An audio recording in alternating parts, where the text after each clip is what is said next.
agora naquela sequência que estamos meditando, nos chamados salmos de romagem, os cânticos de romagem. Eu convido você a abrir sua Bíblia lá no Salmo de número 125.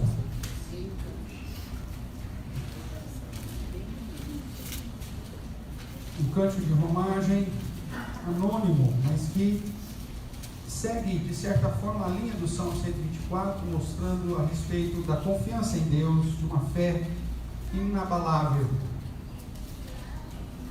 Livro dos Salmos, o Salmo de número 125.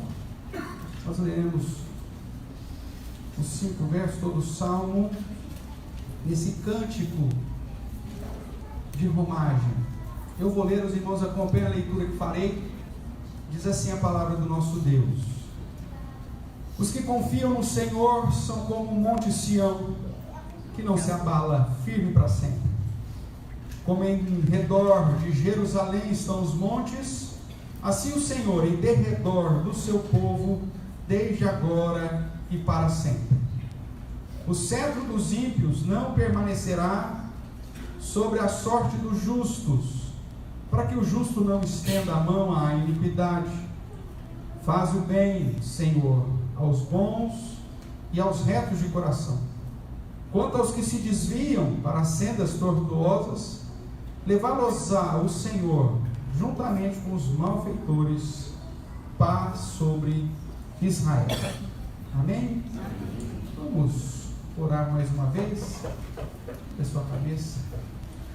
Ó Deus, diante da leitura da Tua Palavra, Deus, com o objetivo de meditar nela, nós clamamos agora para que Teu Santo Espírito, que habita em nós, nos ilumine, de modo que possamos compreender, ó Deus, a Tua vontade, sermos edificados, confrontados, admoestados, exortados pelo Senhor e ensinados a viver, ó Deus, de modo justo. Que o Senhor mesmo nos abençoe, fale ao nosso coração e possamos, ó Deus, ouvir a Tua voz. É o que nós clamamos no nome santo, poderoso de Jesus Cristo. Amém. Amém, queridos. Nessa sequência, então, irmãos, dos salmos ou dos cânticos de romagem, nós já falamos que esses cânticos apresentam vários sentimentos da nossa alma, alguns bons, alguns ruins, né? A angústia, o medo, os temores da vida, mas ao mesmo tempo a alegria de estar na presença do Senhor, de estar na casa do Senhor, também a alegria em ver os livramentos de Deus, e isso é muito vivo nesses cânticos, portanto, que falam desses sentimentos da nossa alma. Mas a pergunta que eu gostaria de iniciar o nosso sermão desta noite é: qual deve ser a característica daquele que crê em Deus diante da adversidade? Irmãos, todos nós estamos sujeitos a passarmos por situações adversas na vida. Essa teologia que promete ao crente a isenção total de problemas é uma falácia, uma mentira. Essa teologia, que é conhecida e denominada teologia da prosperidade, não tem base nas Escrituras, tem base no anseio do coração humano, tem base na vaidade do coração humano, na ganância desse coração humano.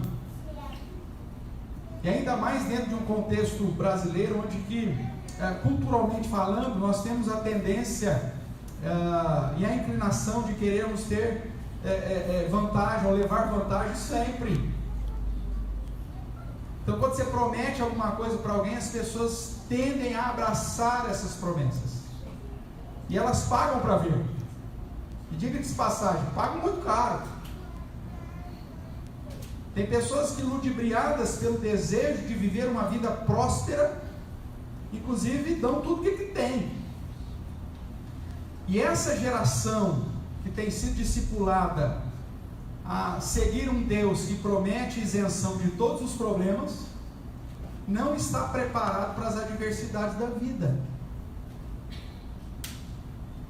Nós envelhecemos, irmãos. O nosso organismo é frágil. Nós adoecemos. nós passamos por dificuldades. Nem sempre as ações e as práticas que temos serão bem sucedidas no campo comercial, financeiro. Nem sempre os planos que fizemos em relação à nossa família chegará a bom termo. As adversidades fazem parte da história da humanidade. E a melhor coisa que o crente em Deus pode fazer é estar preparado para as adversidades. E é por isso que eu pergunto, qual que deve ser as características daquele que crê em Deus quando estes estão passando pela adversidade? Porque quando está tudo bem, está maravilha. Eu lembro de um senhor em Jabuticabal, toda vez eu cumprimentava o Sr. João. O Sr. João, o senhor está bem? Ele falava assim, bem eu estava quando tinha 20 anos. E muitas vezes a gente não se prepara para a velhice, não se prepara para um momento difícil. E fica vivendo lá na expectativa de que os 20 anos não passarão, mas passam. Os problemas vêm, irmãos. Diz Salomão que o mau dia vai chegar e não serão poucos. O nosso poeta contemporâneo diz que um dia feliz não é muito fácil, é raro, né? Na música popular, e que a gente tem que aproveitar então esse dia. Na mesma linha que Salomão diz, olha, aproveite o dia bom, porque os dias maus serão a grande maioria. E como então me preparar para essa situação? Como estar, como viver como um verdadeiro crente diante das adversidades, né? Hoje em dia nós podemos aí pensar, porque quando se fala em crente, você pensa que num país como o nosso, cristianizado, todo mundo é crente, né? Então hoje em dia certamente a definição seria distinta. Vamos pegar aqui alguns exemplos. Se você perguntar para um católico apostólico romano, como que deve ser a sua postura diante da adversidade? Ele vai dizer assim, olha, eu tenho que seguir os rituais, fazer as minhas novenas, eu tenho que fazer a reza, né, o rosário. Esse negócio de um terço já não dá certo, tem que ser o rosário inteiro. O terço a gente reza quando está bem, agora quando a adversidade é o rosário inteiro, né? É assim que ele vai fazer. Eu vou procurar cumprir com alguns rituais para me fortalecer. Se você perguntar para um pentecostal, ele vai dizer, olha, nós temos que buscar uma experiência sobrenatural. Vamos arranjar um monte novo, porque aquele último que nós fomos não deu muito certo. Acho que o poder naquele monte lá já não funciona, então um monte novo. E aí nós temos que buscar essa experiência sobrenatural. E clamar para Deus mostrar aonde está a brecha. Tem alguém pecando na família? É lógico que tem, sempre tem, né? Mas nós temos que descobrir quem que é. E aí você descobre onde está a brecha, e aí a adversidade estará resolvida. Para o neopentecostal, você vai falar assim, ó, como que você deve se portar diante da adversidade? É fácil, é só fazer um voto, um sacrifício. Vou fazer um sacrifício. E aí eu vou depositar esse sacrifício aos pés do Senhor, vou dar para a igreja tudo que eu tenho, e aí eu vou exigir de Deus que aquela adversidade saia em o nome de Jesus. Assim? Como se fosse um negócio tão simples, mágico. Mas tem que ser um sacrifício, não pode vir com qualquer coisinha não. Posso que pesa. Não é assim que eles tratam diante da adversidade? Mas e o crente verdadeiro, que tem nas Escrituras a fonte de regra de fé e prática? Qual deve ser a característica dele? Antes de responder isso para você, vamos lembrar um pouquinho aqui do Salmo 125. O Salmo 125, irmãos, apresenta algumas realidades. Primeiro, dentro dessa figura de linguagem que ele usa, dessa analogia que ele faz com o Monte Sião, ele mostra que os montes não se abalam, apesar das vicissitudes. É esse o contexto. A gente sabe, obviamente, né? Que há situações terríveis que abalam os montes, terremotos e tudo mais. Mas dentro da poesia do cântico, o monte está lá, sempre firme, rígido, seguro. Então essa é a ideia que ele quer passar. Vem a chuva, vem o vento, né? Vem as estações do ano, o monte continua lá. Os montes não fogem do lugar que estão. A tempestade vem, a chuva vem, e o monte fala: eu vou me esconder atrás de um monte maior? Não, ele fica lá. Ele recebe toda a adversidade. É por isso que o salmista aqui vai usar a figura do monte como uma das características que você tem que ter. Fugir, irmãos, muitas vezes só vai aumentar o problema.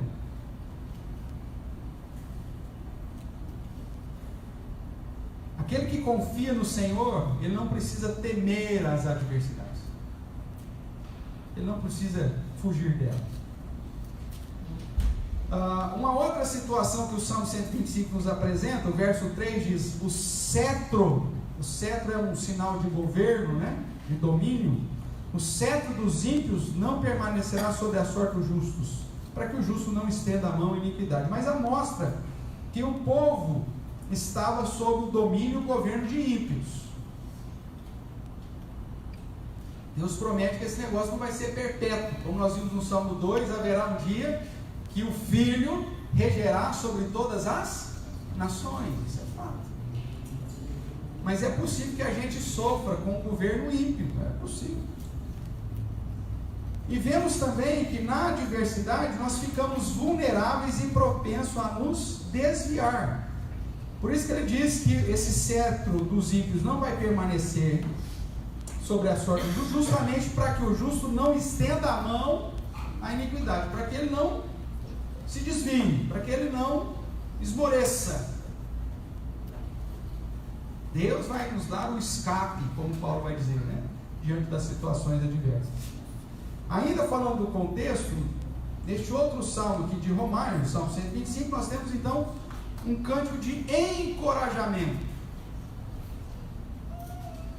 O pano de fundo é a adversidade, o pano de fundo é um governo ímpio, o pano de fundo são dificuldades que vêm sobre a vida de todos, mas ao mesmo tempo ele traz um encorajamento. É uma poesia que expressa e contrasta o caráter eterno do governo do Senhor. Ele continua sendo o Deus soberano sobre tudo e todos. Esse governo desde agora e para sempre, frente à realidade de um governo ímpio passageiro. Por isso diz o verso 3 que o cetro dos ímpios não permanecerá para sempre. Ele tem uma validade. Como toda e qualquer adversidade, irmãos, tem uma validade. A tempestade não dura para todo sempre. Logo após a tempestade sempre vem o período da bonança. Sempre vem a calmaria. O mar não está agitado todo o tempo, o tempo todo. E eu preciso estar ciente para suportar a adversidade, esperando aquele momento da calmaria. Um salmo, portanto, que exorta o justo a permanecer fiel e a não se desviar dos caminhos retos até o fim. Porque lá no final do salmo ele vai dizer que os que se desviam, esses estão enrolados. Veja aí o verso 5. Quanto aos que se... Ele não está falando mais do ímpio, ele está falando daquele que não suportou a adversidade, aquele que diante da iniquidade, diante do governo duro dos ímpios, ele estendeu a mão à iniquidade, ou seja, ele se desviou, ele desanimou da fé. É isso que não pode acontecer. Os que se desviam, quanto aos que se desviam para sendas tortuosas, o próprio Deus levá-los juntamente com, aí sim, com os ímpios, com os malfeitores. Então, de certa forma, você já consegue aqui a desnudar o ensinamento do Salmo, que te apresenta o fato que você tem que ser fiel até o fim.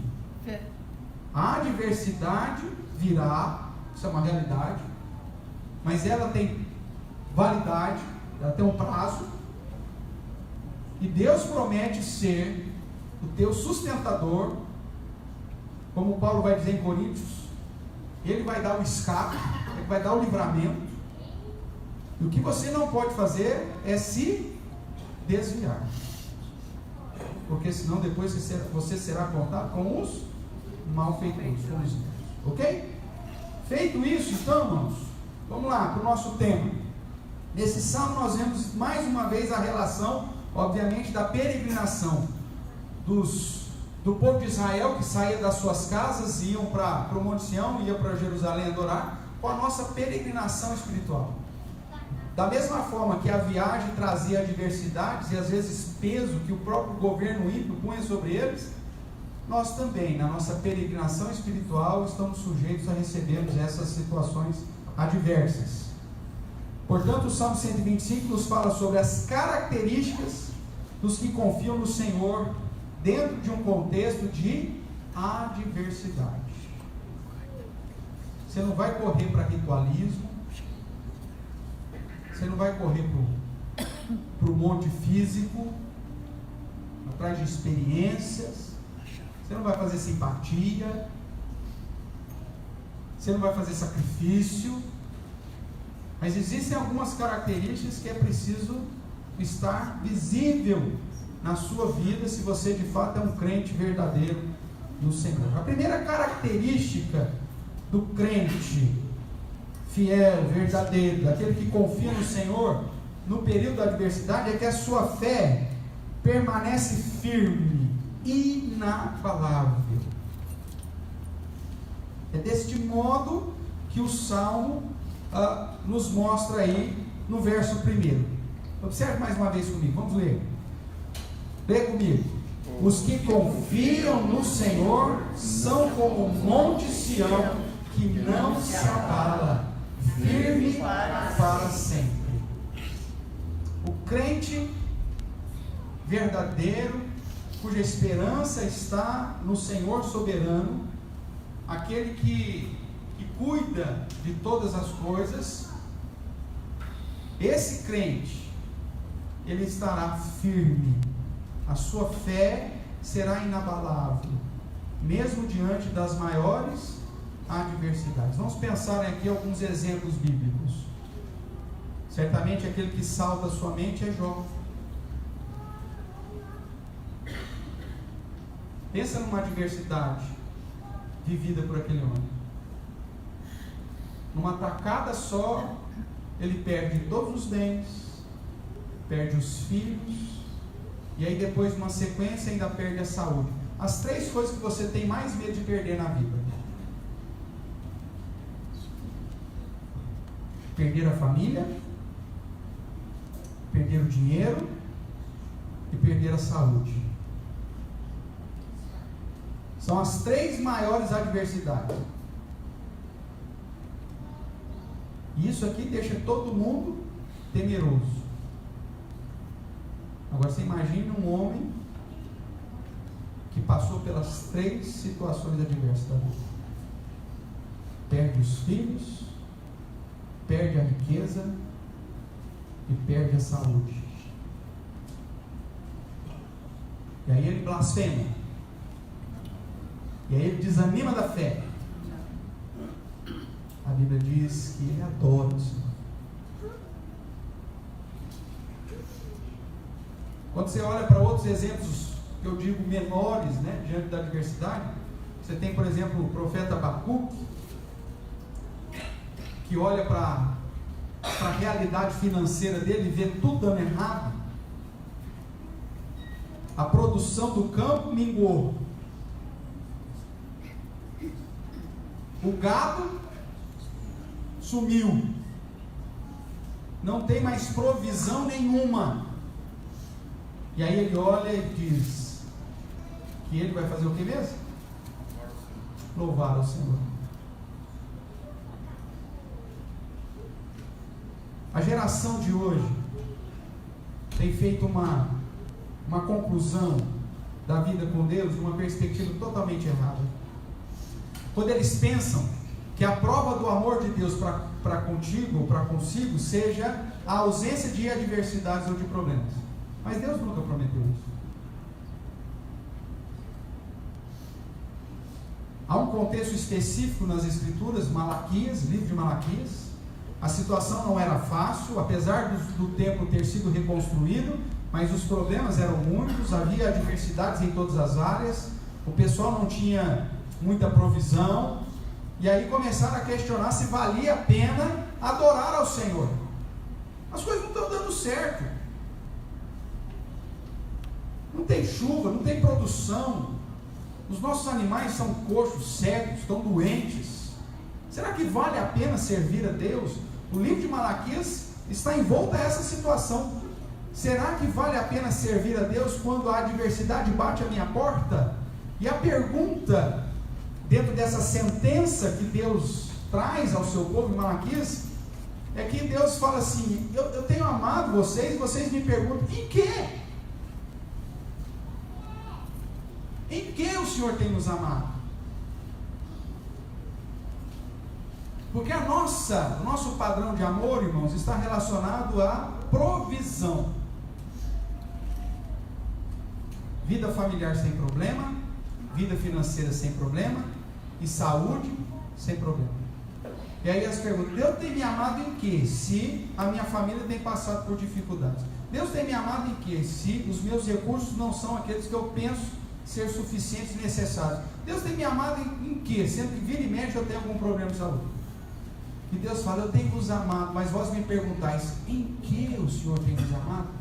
E a resposta de Deus é fantástica, porque Ele não vai responder nada em absoluto sobre uma situação de provisão, em qualquer área que seja, mas Ele diz: eu amei a Jacó. Tinha Jacó e tinha Esaú, e eu amei a Jacó. Aí você fala: meu Deus, que pergunta, que resposta louca é essa? Nós estamos perguntando: Senhor, como o Senhor nos ama? E o Senhor fala: eu amei a Jacó. Mas essa é a única e verdadeira resposta possível que o Senhor soberano poderia dar ao seu povo.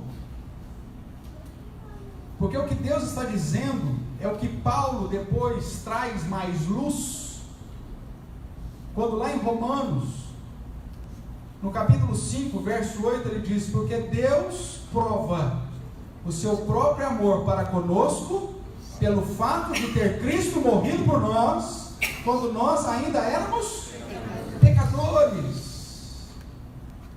O amor de Deus não está na isenção de adversidade, mas no fato de que Cristo cravou na cruz do Calvário a dívida que contava contra nós, ou pesava contra nós. O amor de Deus está no fato da salvação. Se tudo der errado, irmãos,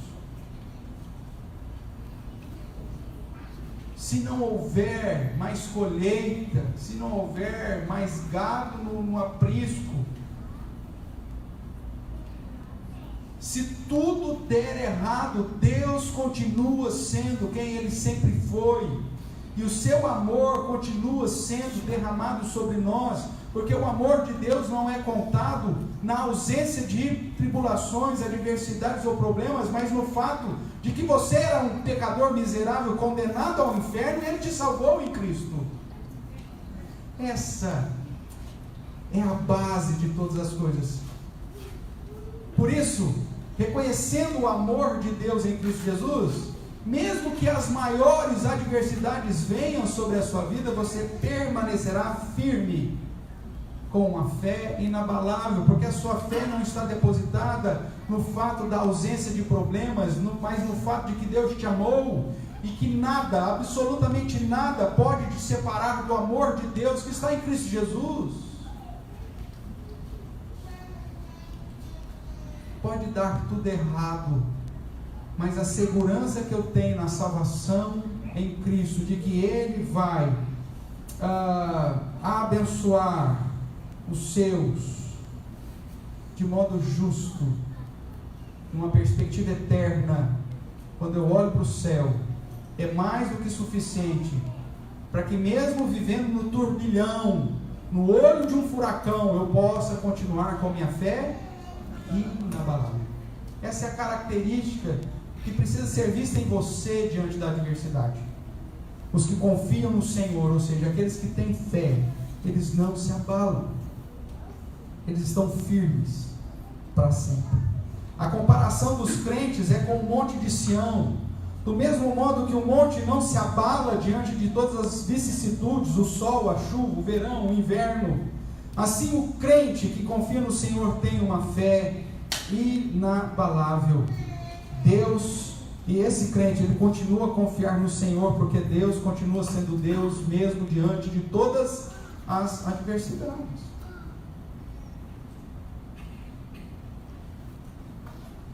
Deus é digno de todo o nosso louvor, de toda a nossa adoração, não por aquilo que Ele faz, mas é por aquilo que Ele é. Se Deus resolver não fazer absolutamente mais nada,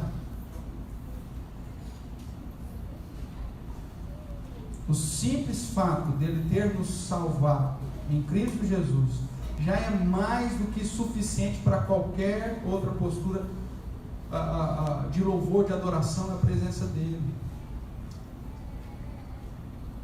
Mesmo que a adversidade bata à sua porta, mesmo que a saúde não seja igual àquela quando você tinha 20 anos, mesmo que a riqueza não seja aquela que você esperava ter, mesmo que a família possa estar passando por dificuldades e problemas.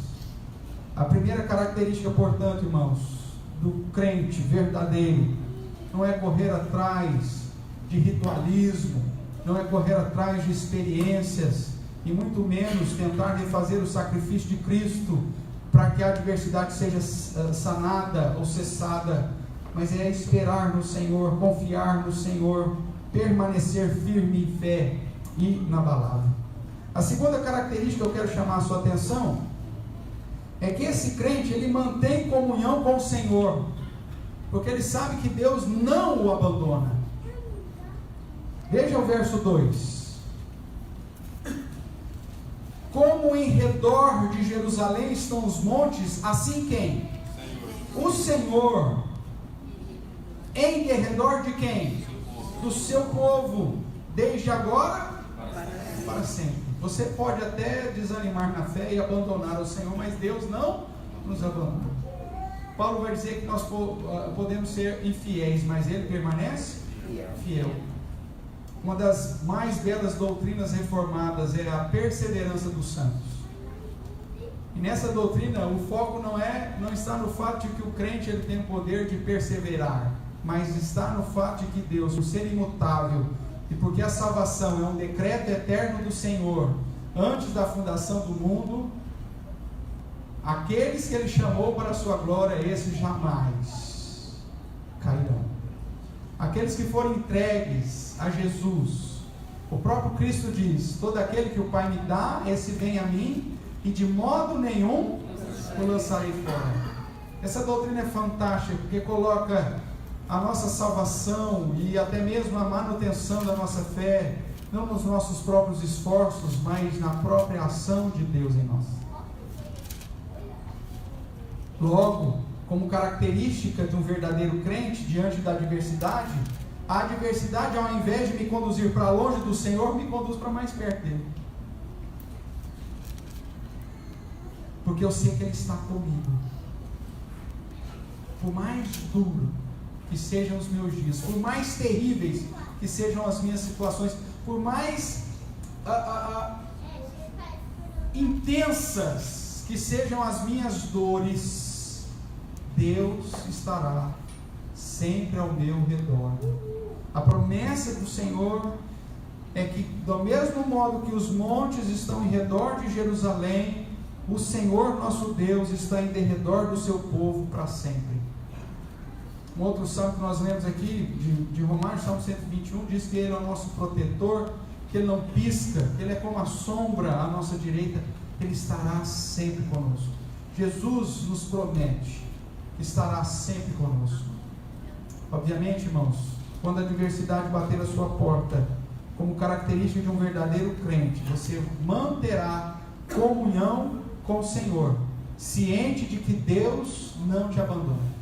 Uma das doutrinas que infelizmente dentro de um contexto até mesmo protestante reformado tem sido apresentada de modo pelo menos parcial, é a questão da expressão de Jesus na cruz do Calvário, quando ele diz: Deus meu, por que me desamparaste?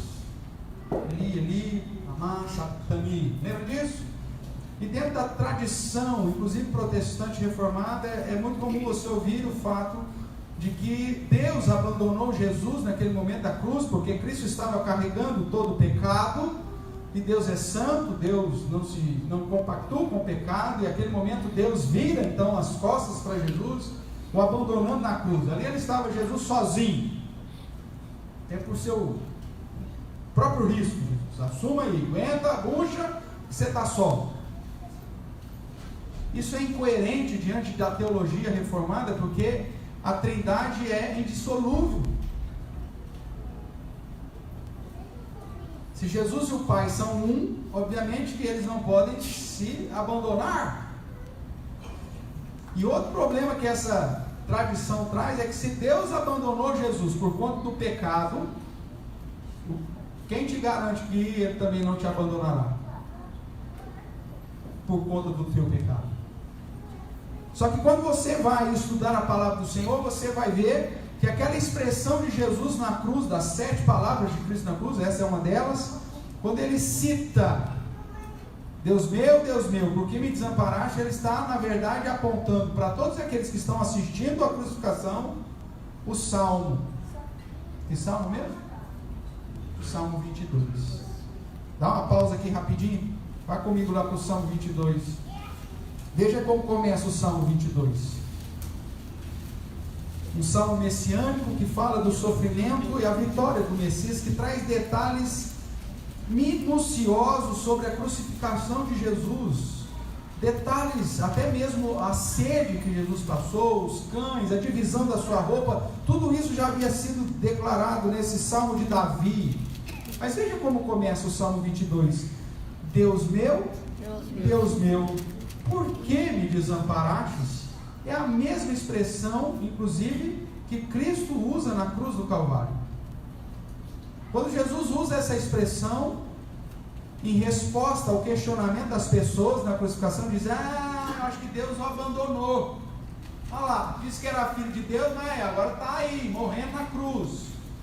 E Jesus diz: Deus meu, por que me abandonaste? E as pessoas falam: não, deixa, vamos ver se é alguma coisa, está chamando por Eli, vamos ver o que acontece.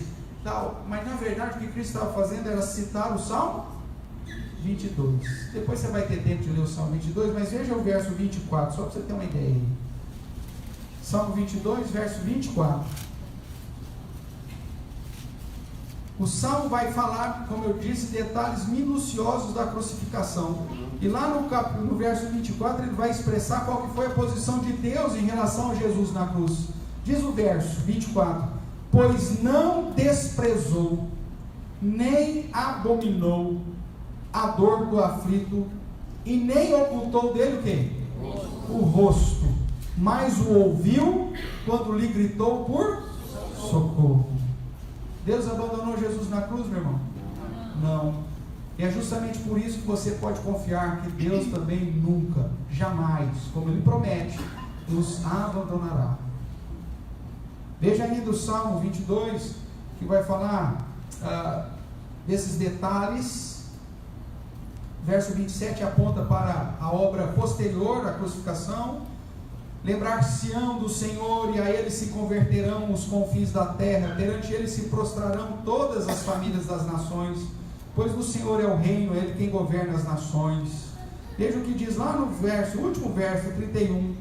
Hão de vir anunciar a justiça dele, e ao povo que há de nascer contarão que foi ele quem o fez. Essa ideia, contarão que foi ele que o fez, terminando o Salmo 22, aponta para a última palavra de Jesus na cruz: está feito, está consumado, eu fiz. Essa é a mesma ideia. O Salmo 22, portanto, é um salmo messiânico que aponta a vitória de Jesus na cruz e reforça a plena verdade de que Deus não desamparou Cristo, nem mesmo na cruz. Porque se Cristo fora desamparado na cruz, então toda a segurança do amparo divino na nossa vida estaria em xeque. Porque se Deus abandonou o seu próprio Filho, o próprio Deus encarnado na cruz, o que sobra para mim? Mas quando nós entendemos perfeitamente no ensinamento da palavra que Deus não desamparou Cristo e que a promessa, portanto, é que Ele nunca jamais nos desamparará, eu posso manter comunhão com Deus sabendo que Ele nunca me abandona. É isso que o Salmo 125 está falando. A adversidade está sobre a sua vida, meu irmão. Saiba que Deus está contigo. Romanos, no capítulo 8, diz que os sofrimentos dessa são de fato terríveis. É por isso que nós aguardamos a era vindoura. Mas ele diz que absolutamente nada, nem fome, nem frio, nem a morte, nem anjos, nem principados, absolutamente nada pode nos separar do amor de Deus que está em Cristo Jesus. Todas as tribulações, situações, angústia, é dito lá, não significa que essas adversidades conduziu Deus para longe de você, porque a promessa de toda a palavra de Deus é que Ele nunca jamais nos abandonará, como diz Hebreus. Vamos lá então, caminhando mais um pouquinho no Salmo 125. Agora o comparativo é do Senhor com os montes ao derredor de Jerusalém, e do mesmo modo que os montes não fogem diante da dificuldade, Deus também não abandona os seus diante da adversidade. Logo, os que confiam permanecem em comunhão, mesmo apesar das dificuldades. Deus está conosco. Terceira característica do crente diante da luta, da adversidade, irmãos. Além de ele permanecer com a fé inabalável, além de ele continuar mantendo comunhão com o Senhor, ele aguarda o fim da opressão de modo reto, sem desviar as mãos, sem estender a mão à iniquidade. Todos nós somos tentados, né? Vamos pensar aqui em situações. Estou enfermo, descobri que eu tenho uma enfermidade. Sempre vai chegar alguém para você e falar: tem um cara que benze. Conheço um cara que benze com colher de pau. Fantástico. Você leva lá 1 quilo de farinha, uma colher de pau nova. Câncer, AIDS, acaba com tudo. Meu amigo, a adversidade não conduz o verdadeiro crente a estender a mão para aquilo que é injusto. Ele vai confiar no Senhor. Outro vai chegar e falar: só dá uma foto sua, que eu vou na igreja lá, do fulano de tal, a gente leva a foto. Você leva a foto, mas põe também um sacrifício junto. Porque a foto sozinha não dá. Você põe um sacrifíciozinho junto, que conhecendo um pastor agora, é de abalar Jerusalém. Vamos lá, que vai. Então, o justo, ele continua confiando de modo reto no Senhor. Está com problema financeiro? Aí o cara chega e diz: olha, eu conheci uma turma, esse povo é sério, é crente, é tudo crente, mas eles estão fazendo uma pirâmide. Vai resolver o seu problema financeiro. Tem a bênção do pastor, inclusive. Meu amigo, o verdadeiro justo, ele não estende a mão para a iniquidade. Ele permanece até o fim na adversidade, com retidão e fidelidade. Isso é característica do verdadeiro crente. Deus mostrou para mim os números da Mega Sena. Não, ele não mostrou.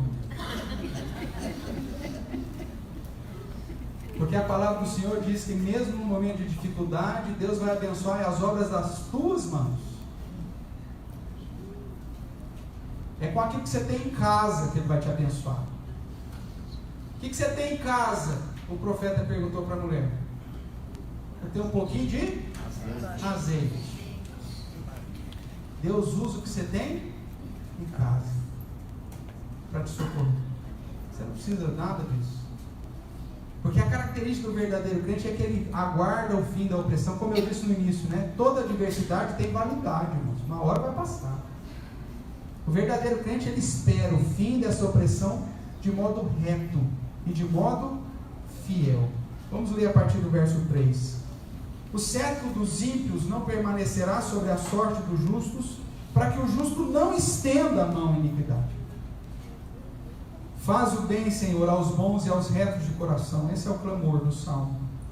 Quanto aos que se desviam, veja, esse aqui não foi fiel, esse aqui não foi reto, ele estendeu a mão à iniquidade.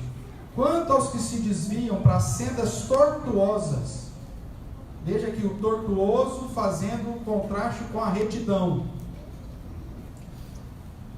Leva-los ao Senhor juntamente com os malfeitores. Irmãos, com Deus, ou você confia de modo reto e fiel até o fim, ou o seu jeitinho vai te conduzir para a perdição. Toda vez que você quis resolver o problema de um modo mirabolante, vai dar errado. Espera.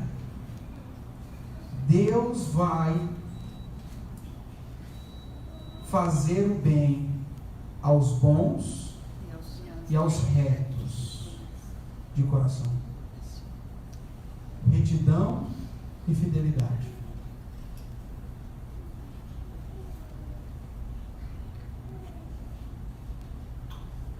Diante da adversidade, irmãos, espera-se do crente que ele tenha uma fé inabalável, uma comunhão constante com Deus e uma retidão e fidelidade apesar da situação.